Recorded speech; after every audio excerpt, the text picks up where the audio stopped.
mind when you actually walk through a store. So the level of expertise that exists out there and where we need to go is quite something. The other store we spoke about is a business called a supermarket, restaurant, takeaway. I'm not sure what it is because this is it's a store called Italy. It's down Midtown somewhere, and as you come in, I mean, you just can't believe the crowds inside the store. And these people make food a real art. Every department that you go to, obviously, set up good standard of product, etc. But then they have a restaurant scattered around the actual old shop. And you actually have to queue up for an hour to actually get to a table. And then you've got table service, basically, inside a supermarket, inside a food hall, call it what you will, but boy, it really stands out. And the crowds were just absolutely buzzing. So the opportunity for us in this country is huge in terms of what we do with produce, how we develop it, and how we set the tone. Having said that, you know, we've got some very good operators. I mean, we live in close to Bondi Junction, and when you look at Norton Street Grocers and certainly some of the businesses they run, my wife wouldn't shop anywhere else because she knows the quality of the product. She knows that whatever she takes home, and we have the chain store across the mall, and she always feels a bit uncomfortable shopping there. Not that I'm having a go at the chain stores, but certainly an independent operator that manages the product well really stands out. Today's landscape, obviously dominated pretty much by Coles and Woolies. A lot of good independents out there, but a lot of the good independents are disappearing. And it's a pity because obviously, as you know, with people like Norton Street Grocers and others equivalent around the place, they really set themselves up apart. And it's good to see some really good specialty retailers coming into, we'd like to see a lot more specialty retailers coming into the scene. And I suppose that's really part of the topic that I really want to spend some time talking about, is the fact that we've made it very clear that we're going to run two formats. One is your SPAR traditional format, which is your suburban country location, your typical 1,000 to 1,500 square metre supermarket that majors in all the departments. But essentially, we want to, and we'll be experimenting with a big box format. And at the moment, it's still very much in the early stages. We're due to launch one in Canberra in a couple of weeks' time. But essentially, the store will be 50% fresh product and 50% dry. That's the aim of the whole store. And we'll be focusing on real driving the whole fresh areas of the business. The store in particular has a very good meat department, has a very good produce department, has a very good fish department, and certainly has the basis to actually develop from there on in. And really, that's the opportunity for us, is to take a new concept in the marketplace. It's still early days yet, so don't hold me to it. We're just playing with it at the moment. We're experimenting, and if it succeeds, then obviously we're in point of rolling it out at some point in time. But we'd really like to talk to all the independent produce operators around the country about coming to talk to us, about how we can actually get down and actually share the concept. We can certainly bring the skill set in terms of the grocery component. You guys bring the fresh component, and boy, we could set something up that stands apart. That's the plan. How it works out and how it develops and how it continues on, we're not really sure. But we've got an important role to play in terms of some of the key components that were spoken about earlier. Certainly the sustainability aspects of it, you know, the food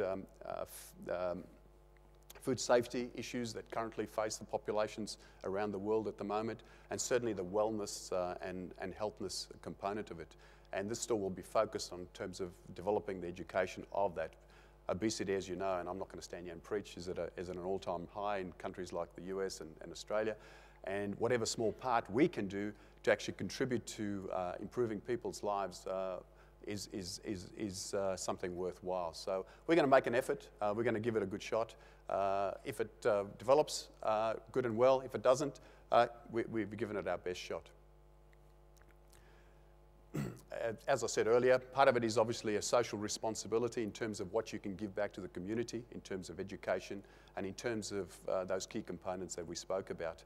And I remember a couple of years ago listening to a speaker, and he talked about, you know, what happens to food in developing countries. And 40% of food in developing countries end up in the trash can because obviously they don't have the good cold chain getting the product there. And the other the other correlation is 40% in developed countries end up in the trash can because people throw it away. So we've got this huge mismatch between developing countries and developed countries in terms of the way that food is handled. And it's forums like these that can really assist and provide the education in first world countries and obviously developing countries to try and improve that whole situation, because it's such a crying shame to see so much of it go to waste.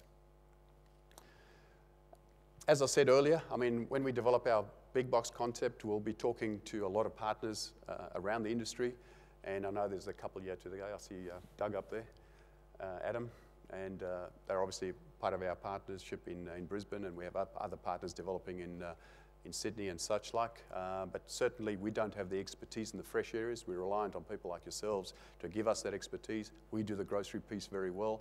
And we'll be certainly working with individuals to actually develop those particular areas like meat and deli and produce and bakery and all those sort of things, because there's a big opportunity to really niche and to target the market. So you have my phone number. Give me a call if you'd like to work with us at some stage. And again, thank you for the opportunity to be able to address you today, and wish you well for the rest of the conference. Thank you very much.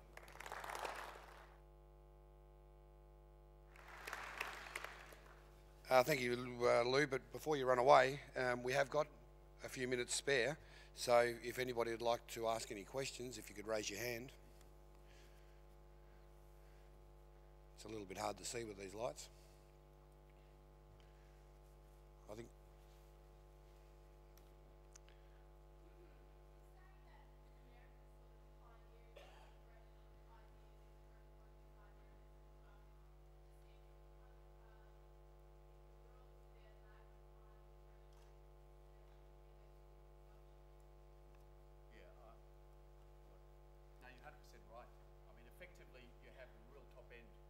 Retailers that actually do it very well, but when you go to Middle American stores, you see the produce almost disappearing inside the stores.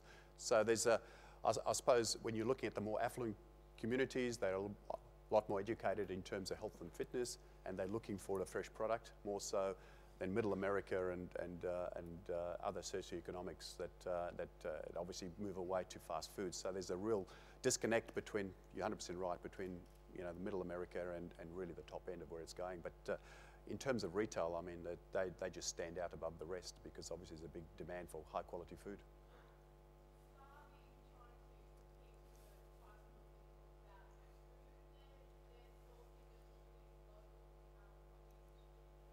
Well, we're still at the very early days yet in terms of our development. I mean, the partner we're working with in Canberra does have a very good procurement system and is able to purchase at a very competitive price, and hence obviously the market competitors of what they do.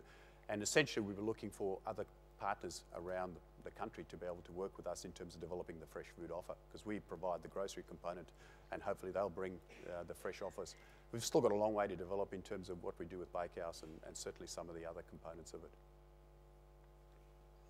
Any other questions? We can take one more.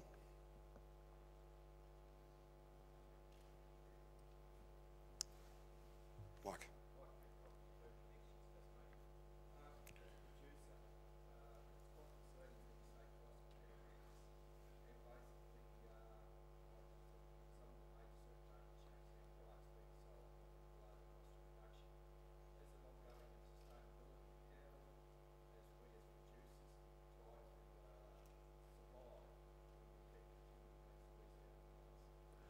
Yeah, it's a real dilemma for the industry, and I sympathise with a lot of the primary producers. And I have a brother-in-law who actually is a farmer in South Africa, and he deals with that dilemma every day.